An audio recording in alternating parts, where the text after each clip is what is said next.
today's video we will be unboxing and also doing a bit of a speed test on this Verbatim pop-up USB 232 gig drive.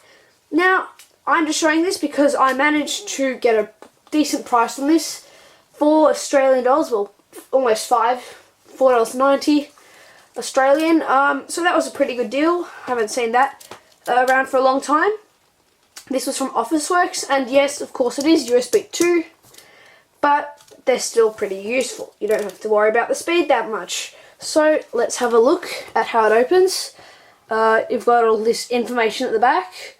I don't understand why they don't just give you a little piece of paper describing all that, because you're going to tear up the packaging anyway when you're opening it. So I'm probably just going to give it a cut straight down and just rip it. That's one way of doing it, as you can see, and I slide the packaging right out. Now this comes in a red colour. This is the only colour it comes in, so that's something if you want to think about that. I'll put my knife away. Now this, like most USBs, has a little feature. You just cover it up. That's pretty good if you want to store it somewhere. It's got, I haven't seen this in some USBs that pop up, but it has a little sort of, what's it called, the lanyard holder. So that's another nice feature.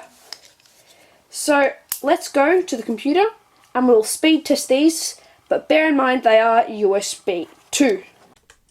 Alright, so as you guys can see, we have the benchmark complete. I was using this software called USB Flash Benchmark. I did try, I believe the name is Crystal Disk Mark 6, but that did not want to work. I tested it. Yes, it does work with SSDs and other hard drives, but it doesn't want to do USBs. So I used USB Flash Benchmark and it went perfectly. So let's have a look at the results. I'll start from the top. We have a top write speed at 16 megabytes. It's 13.7 megabytes a second, as you can see here. Significant improvement in the read speed of 23.92 up here. And I'll just skip ahead quickly. You will notice as it gets to 256K, we have a big drop when it gets to the small file benchmark with a 10 megabyte file. So this was all previously using a 100 megabyte file. This is 10 megabytes. So we have a significant drop there with that. As you can see, it slowly starts to curve down here.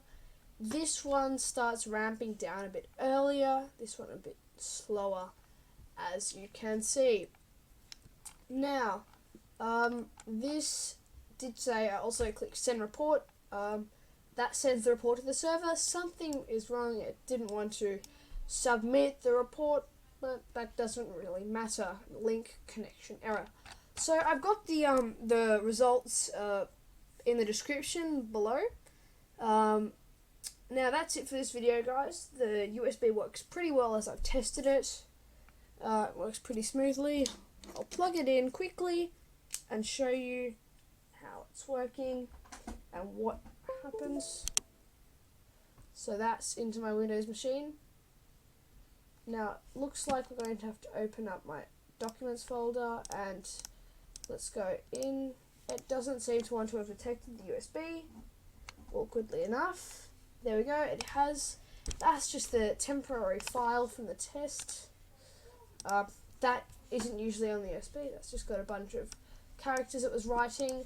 I'll delete that, as you can see. It comes pre-formatted with FAT32. I'll go in Properties. Let's wait for that to load.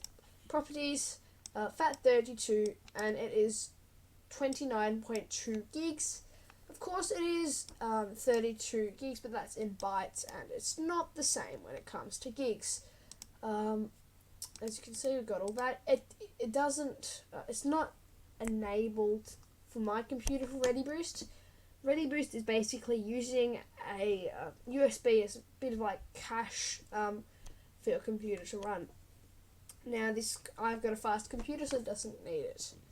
You can customize it and everything. But yeah, so 29.2 gigs in the end. FAT32 comes pre-formatted as store and go. And as you can see, that is how it performs. So I've got the link to that in the description, a little image of that. And yeah guys, so don't forget to leave a like and subscribe so you get notified whenever I upload a new video. It helps the channel. And so yeah, I'll see you in the next one.